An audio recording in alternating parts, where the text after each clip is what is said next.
There we go. Hey. Hi. I will just say, huh? Oh, I'm good. Good. How are you?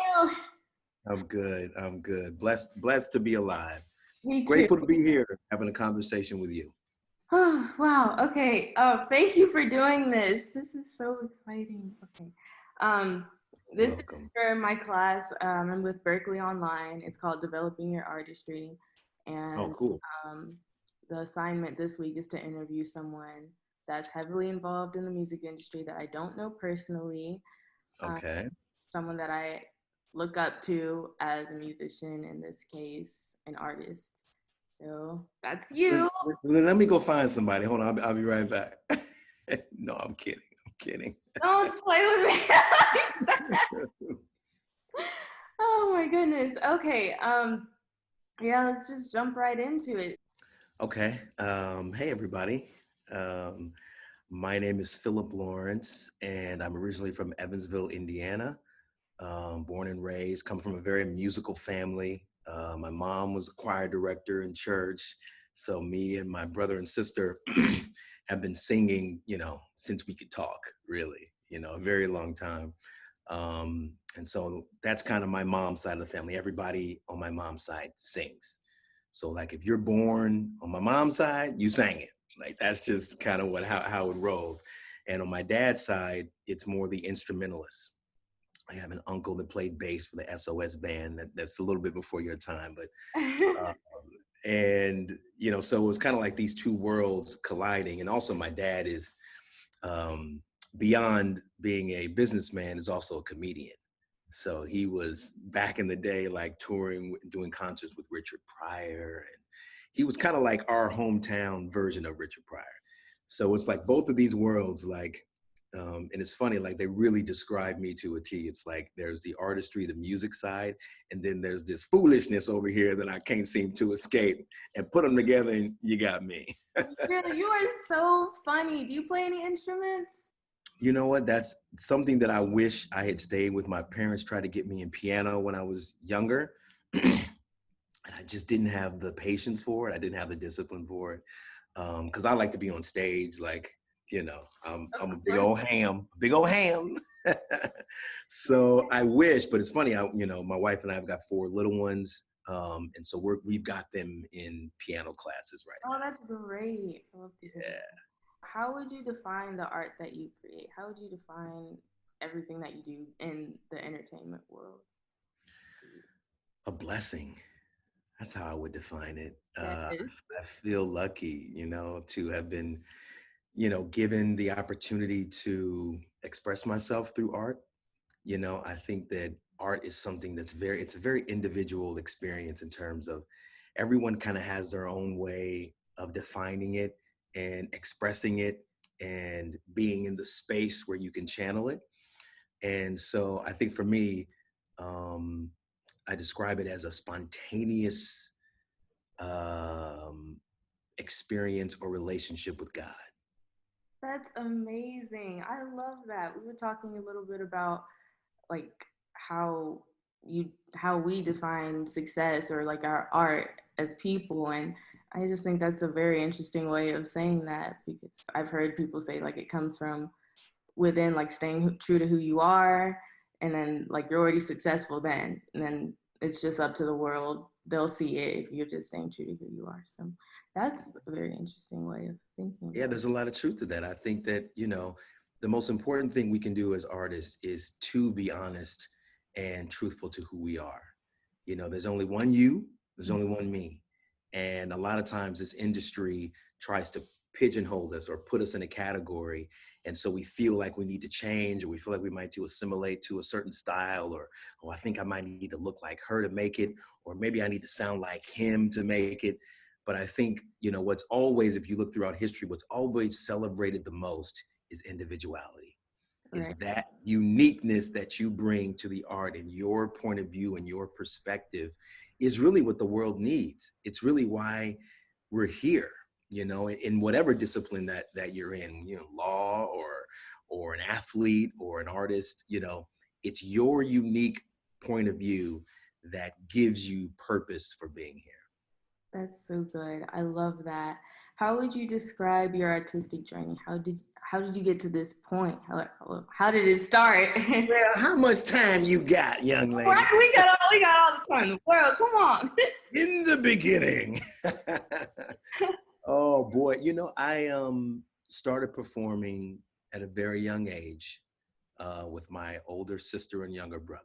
Mhm. And I'm originally from Indiana, so we were kind of like the Jackson Three. You know what I mean? Right. We were the young Jacksons, and that was they were kind of like the goal for us, as a family. So having been brought up in church and singing in church, it was pretty clear to me from a young age that this is what I was going to do with my life. Like having sung from the age of probably the first time I was on stage, I think I was around 5, and all the way through high school and subsequent years after that through college. Um, the one thing that was always true for me was, how do I stay in this creative space? How do I find a way to survive and experience life only doing what I believe I was born to do? So I try to always, because one of the things, it's a tricky thing with art, because you have to have a certain amount of ego, to believe in yourself, Right. to believe despite whatever is going on around you, that there's a reason for you being in this space. Definitely. And the flip side of that is there almost has to be a submission to humility as well.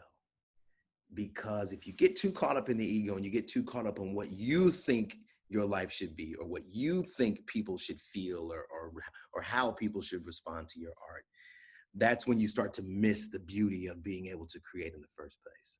So it's this kind of like this cocktail of humility and ego that you kind of wrestle with as an artist, throughout the journey. I love that. Were there any early successes or failures that were important in shaping who you are today? All of them. Yeah. Everything. I think that failure is the greatest teacher. you know Right. or pain is the greatest teacher. Loss is the greatest teacher. Suffering is a great teacher. I think that for every artist, there is this period, this kind of incubative period, where you have to learn. You have to throw caution to the wind and really dive in and just be a student of your art. I mean, I moved to California from, I was working at Disney World in Orlando before I moved to California. But when I was growing up in Indiana, I was kind of a big fish in a small pond. So I was kind of used to things kind of happening pretty easily for me, because we were well known. Everybody kind of like, oh yeah, there's some Lawrences coming over here, they're gonna do their thing. And I think that kind of set me up to not really, if I'm being honest, to not having the best work ethic, to kind of expecting things to happen. Yeah. So I came to LA. Mm-mm. You know what I'm saying? Like they weren't Everybody really in LA is trying they to. weren't really feeling your boy like that at first. And so that humility kind of kicks in. Mhm. And I had to, learn that there is that you can be proud not of your talent, but of your work ethic. Woo! Someone's spinning. I love that. I'm gonna use that and apply it to me, because I could definitely use that. I mean, I think I do pretty well, but there's always room to grow and stuff. I love that. Absolutely. Yeah. What educational experiences did anything like in school help you?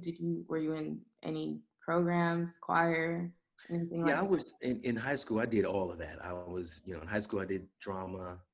But my parents put us in vocal lessons from, Mhm. when we were like, I don't know, second, third grade. Okay. So we started getting trained classically as singers growing up. So we learned how to read music. We learned how to sight read. We learned how to harmonize with other people. We learned about crescendos and sforzando. We learned all of the Yeah. kind of theory stuff.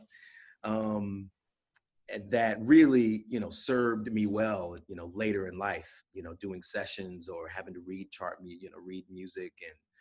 And so I think the training happened really early. That became the foundation for everything else. How Um, often do you like use your classical background and knowledge, like in like being in the studio and stuff, and like performing with other artists? Does that come up? Because like I've always thought some artists, I'm like, do they really know music? I don't like to say that because they are at that level, but I'm right. like, do they have that training from the ground up? Yeah. I think as a vocalist, yes. Hmm. I still, well, I haven't been performing in a while, but when I do perform, I still do my warm ups. I take an hour, like all of that stuff that I remember doing, as a kid. I still apply that when I'm going to perform.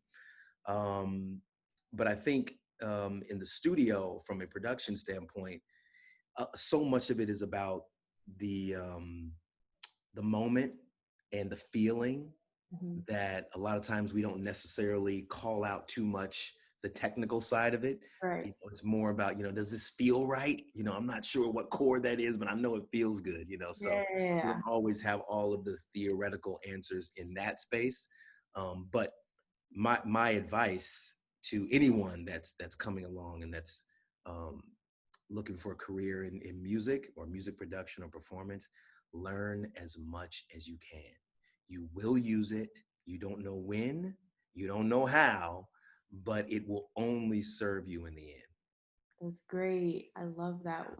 What have been your biggest accomplishments? I know you have a lot. I have like things I want to talk about, but I want to know what's like your biggest, I guess, proudest moment. Hmm. What's coming to mind now is my greatest accomplishment is my family. Of course, yeah. Right? Like that is what it's all about for me. I have an older daughter that I think is your age. She's 22, who sings and dances and who's a phenomenal talent in her own right, who's on the course to perform and go through college. And then we've got 4 little ones who are, trying to figure out their way. I see these little comedians and singers growing and developing. It's so exciting to watch. But I think probably the pinnacle of my career experience was the 2017 Grammys, Oh, wow. where we were up, I think, for 7 categories, including like Song of the Year, Record of the Year, Album of the Year, and we won everything. Like our engineer won for like we won every category. Yeah. That was one of those surreal moments because we've been performing at the Grammys for a long time.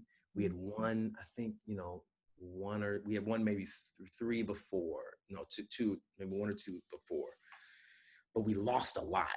We've been nominated a lot, like maybe Oh, yeah. 13 or 14 times.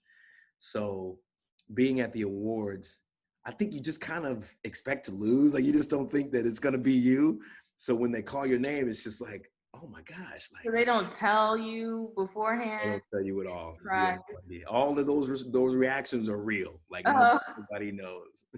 that Yeah. is so amazing. What are your goals as an artist? Like when you're writing a song, what are you like thinking about? I mean, I guess you're thinking about, what the song is about or whatnot, but what's pushing you? I guess what's your motivation for that? Hmm.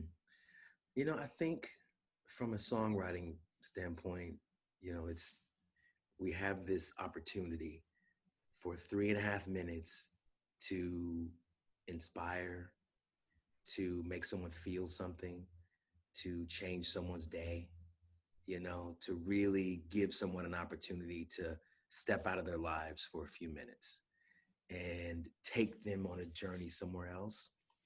I love that. I love that thought. There's so many songs that I love that instantly make me feel great. Hmm.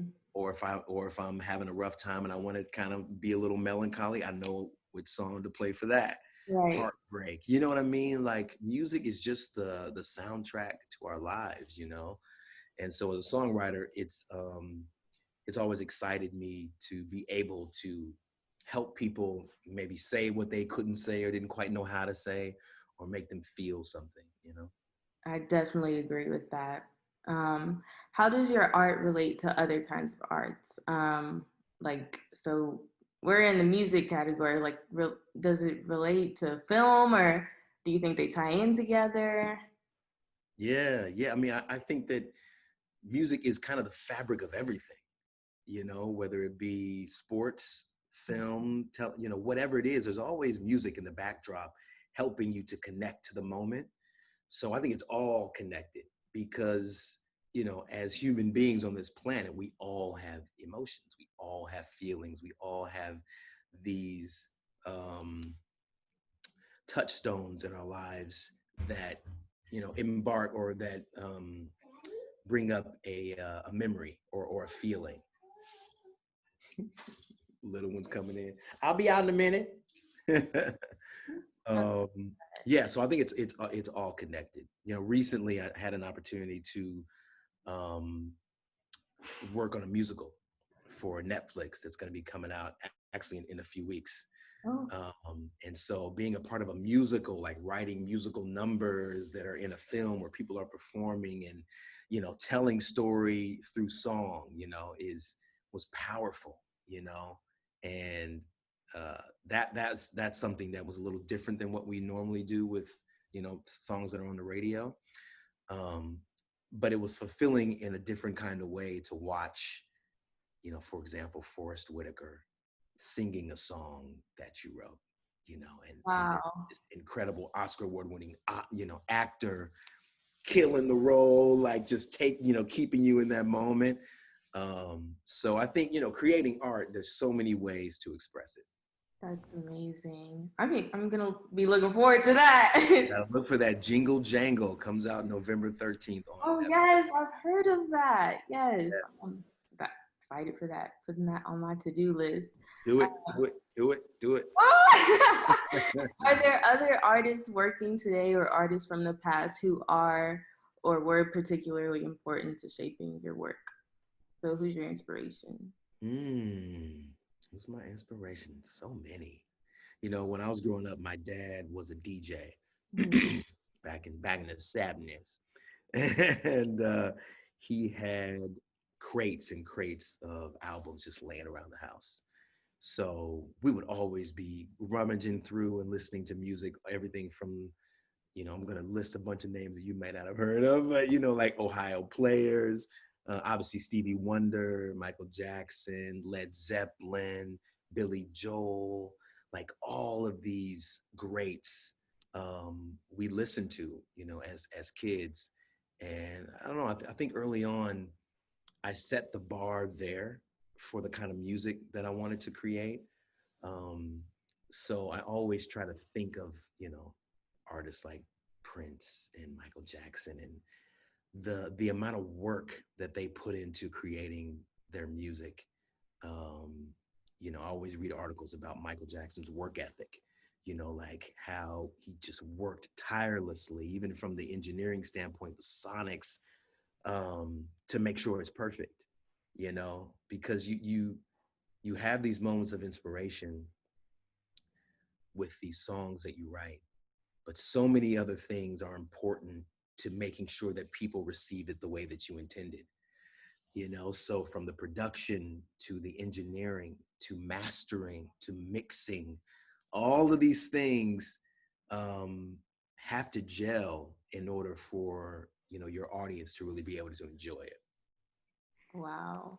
How does your art relate to society or politics? Not getting like in depth into it, but do you feel like it has some like time together at all? Yeah. I mean, I think, you know, you look throughout history, art is the great barometer of politics and of the human condition, and, you know, bringing light to um, to matters that we care about. You know, I think that it's the one way, music and writing songs, it's the one way we can all communicate the emotion behind sometimes the pain, you know. So I think that it's inextricably tied together with importance and it's really important that, at the risk, even if you're not necessarily a political artist, right? If you're an artist, you can't help but be affected by what's going on in the world. And, whether it be through your art, or, through a song, or through, a post, or a tweet, I think that as an artist, it's important for you to let the world know how you feel about something, and to speak up when things aren't going the way that they should, or the way that you think that they should, and let your voice be heard in any sort of way. So yeah, definitely all tied together. Wow. How does your art relate to your identity, if it does? That's a really good question. Okay, she got some questions in here. Okay, make a moment. Let me pause. Let me think about that. That's a good question. Um, I think that we have to be careful about what we define as our identity. I think that our identity is so important that we really take a look at what we believe that is. I think, a lot of us artists, we make the mistake of believing that our art is our identity. And for me, what I've learned is there's two separate things.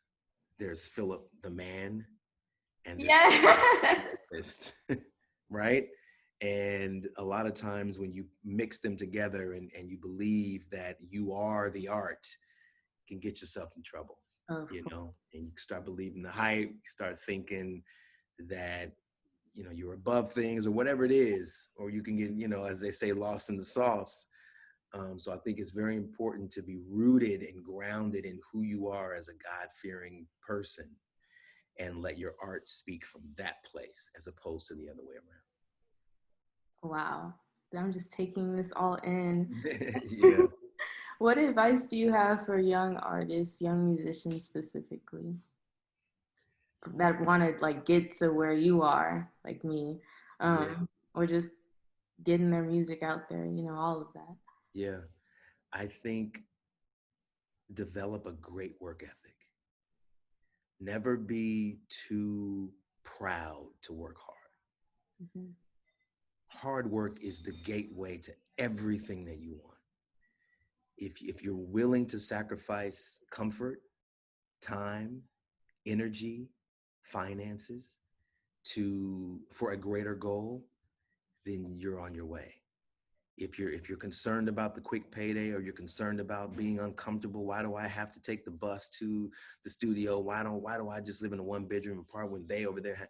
If your mindset is in that space, it could be really difficult for you, because this business, and obviously there are exceptions, some people make it, like that, but 99% of us, it's really about consistency, and and being able to adapt to what's happening around you. Like, for example, I moved to California to be a singer and performer, and to be a star on the silver screen, and winning all these Grammy awards, and that didn't happen for me. It wasn't happening the way that I wanted it to. So I could have either stayed in my ego and said, no, I'm going to make this happen. Like, you're going to get to know who I am. Or I can look around and say, all right, this isn't working. What other skills do you have? And that's what I did.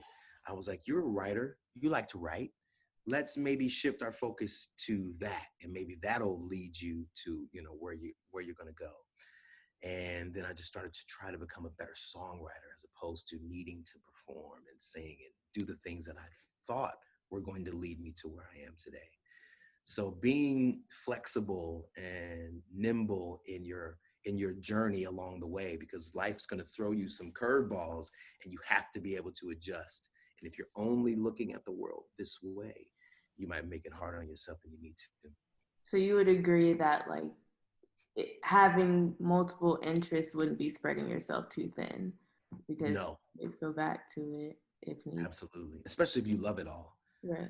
especially if you really put your time and energy into it. I think that, you know, it's absolutely what you should do. If there's a sense of desperation though, like if I don't, oh, I gotta do, that's different, you know. But if you're just doing it because you love all of these things, absolutely. Okay. What is your process for writing lyrics and coming up with a good melody? How long are you in, like, how long would it take you to write one song or be in the studio with?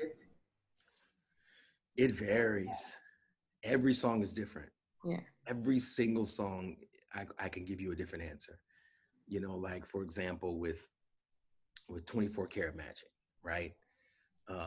You have you heard of that one? I don't know it. I'm gonna have You to should listen just to it when I Google get, it yeah. after. Yeah, yeah, yeah. Like after the interview, like, oh, that's the song. Oh, Yeah, okay. I probably heard it on the radio or something. Okay. Okay, cool. So we'll just use that one for example. The song you don't know. So that one took us probably about 2 years to write.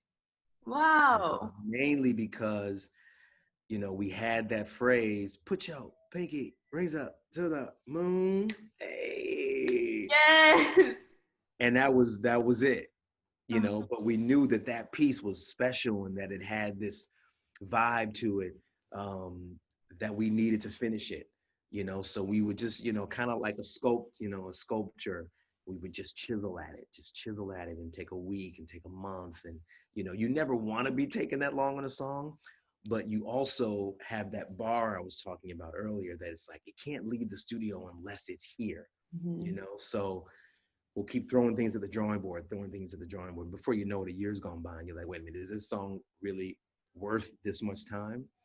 And then there are other moments where things happen in a day. You know, you can write a whole song in a day, you know. For us, you know, for me and Bruno rather, and I'm doing other things too where he's not involved, but our process together, we do everything like analog. So everything is, you know, we're not digital guys. You know, Bruno is, I mean, I've been fortunate to be partnered with one of the most talented people on planet Earth. On planet Earth. Yes. You know what I mean? So like I kind of, you know, I kind of hit the jackpot. I got lucky that our paths crossed and that he's my guy. I mean, he's amazing, plays every instrument, can sing his face off, dances like Michael, you know what I mean? Like he's just got all of that. So when we're working on albums, you know, we want to do it as authentically as we can. So we've got all the keyboards there, the drums, bass, you know, we got the band, everybody's jamming. And most people today don't do it that way. It's a lot longer. To that point, yeah. Yeah. A lot of people just kind of do it digitally, which works for people. But for us, you know, we were never beat makers, you know, and we were never really songwriters, to be honest with you. We wanted to get on stage and perform, you know. But we discovered that the best way for us to do that and the best way for us to really tell our story and to tell the story of these songs was to do it ourselves, you know? Like that makes it 10 times more authentic, especially when you have, you know, live instruments with you. How did you guys like get the Hooligans together? Like y'all just auditions or just by chance? All kind of happened naturally. You know, no, we had a big, you know, cattle call. We had like 100 dudes around. No, I'm playing. You know, it just happened along the way. You know, like the drummer in the band is Bruno's brother. You know, so they've known each other for a little while. Yeah. You know, keyboard. I mean, all the guys came, you know, very organically and have been together for years now. You know, that's family. Yeah. Yeah. Glad. Let me see. How would you? What's your advice on time management and like career planning? I know for you, like it kind of all just happened by chance, but was it like your steady consistency that made you? You know what I mean? Yeah, I think I think you get out what you're willing to put in. That's really it. So if your goal is to be successful, especially in the music business, it is okay. In regards to time management, I think that you have to give all of your time to your craft. I think that every waking day, every waking moment should be spent thinking about your craft. But not everybody is afforded the opportunity. Sometimes we got to work. We got to, I mean, I had to work, had to do telemarketing there for a while. You know what I mean? Keep the lights on. Yes. So, I think that you have to measure how much sleep you really need. And this is in the early days, right? You may not get your 8 hours because usually your dreams are determined by what you do after work. Right? So if you've got an 8 hour day job and that's not what you want to be doing with your life, at 5 o'clock when that's over, then it becomes time to, okay, what am I going to do from 5 until I got to go back to that place? So if you really maximize your time with, for me, because I wanted to write, pop songs and be on the radio, I listened to the radio a lot. I met people that were at record labels so that I could get an idea of what they look for. I just networked like crazy. Yeah, I think you just have to give everything into it and just be a student of the craft and learn. That's what I keep hearing. Just, network, learn, put all of your eggs into that basket. That's it. You can't, I mean, and it's risky, obviously, but there can't be a plan B. It's Were your plan A. were your parents ever like, once you figured out that you wanted to have music as a career, were they ever, um, what's the word I'm looking for? They didn't want you to do it because of how risky it is? I had a conversation with my parents once when I went to college. I went to college at Tennessee State University in Nashville, and for a year. And I almost flunked out because I just wasn't there. I knew what I wanted to do. I knew where I wanted to go with my life, and I wanted to get into it. And I felt personally that college wasn't for me. Mm-hmm. And so I sat down with my parents and I said, I know you're not going to want to hear this, but you're going to be wasting your money if you send me back to college. I know what I want to do. And they knew. I mean, I've been performing since I was, you know what I mean? Like, it wasn't that much of a surprise. But obviously, every parent wants their kid to get a degree. And I did too for a bit. My dad said, okay, I hear you. Like, give me one more semester. And let's see how that works out. And I'm like, all right, Pops, dope. Okay, I got you. One more semester, boom, boom, boom. We're going to do it. We're going to get it right. So I went back, did the same thing. Started out great.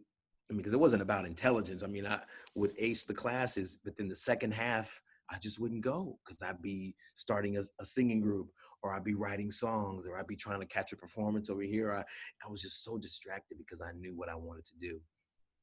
And so once that happened the second time, my parents said, go, you lead the way.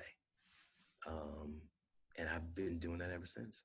You just packed up and left, went to California? Yeah, I mean, there was a journey along that way, and it started with a couple of acting jobs in North Carolina, ironically, and then my brother wanted to go to college for recording engineering, Mm-hmm. and that school was in Orlando, and so my mom was like, "You going with your brother, so you got to figure something out," you know what I mean? Because I was still trying to figure it out, and so I auditioned for Disney World and got a job there and performed. And so I was at Disney World for about 6 years, I think. And that's where I feel like that was like my college years. Yeah. Because that's where I really kind of blossomed as a performer. Like, they sent me all over the world to be a vocal ambassador. And I was in London and Spain. And I did a lot of really cool things at Disney as a singer and a performer. But that's what kind of trained me to be able to have the confidence to go to LA. Wow. So you obviously had to save money, I'm assuming, to get there, right? Like, how long did that take? I wish I had. Did it? Oh! I hadn't saved. No, I was terrible with money. Uh-huh. I'm still not great with it, but I have people that help me with that now, I was just a pure artist, in the sense where if I had to do it over again, I would have more of an understanding about money and saving and balancing a checking account and writing, you know what I mean? And like being organized on that front. I was just so singularly focused on, you know, being an artist and singer and stuff that didn't come till later after many mistakes. Right, but then you learn from those, and then it, you know, helps Exactly. you along the way. That's right. Yeah, it all informs who we become, regardless. Right. Well, thank you. I don't think I have anything else. So this has been so inspirational for me. And I'm just going to take this and watch it over and over and over again. Oh, I love it. Well, I wish you the best. I mean, I'm sure I'll get to know you as an artist and hear your stuff. I'd love to hear your stuff. But just keep at it. Don't give up, you know, and have fun with it. You know, this is where we're lucky that we have found what we believe our calling is in life. A lot of people don't find it. You know, they search for it until they die. Yeah. And we found it early and young. So enjoy it along the way. Thank And you. thank you for asking me to speak. Thank Yes. you for doing this. Oh, I'm so excited. So, do you mind? Do I have your permission to post it on my YouTube channel and like social media platforms, or just do you want it for class? I mean, whatever you want to do. Oh, thank you. This is so great. Welcome. Thank Yeah. you so much. Have a Nice to meet you. Take care. You too. Bye. Okay.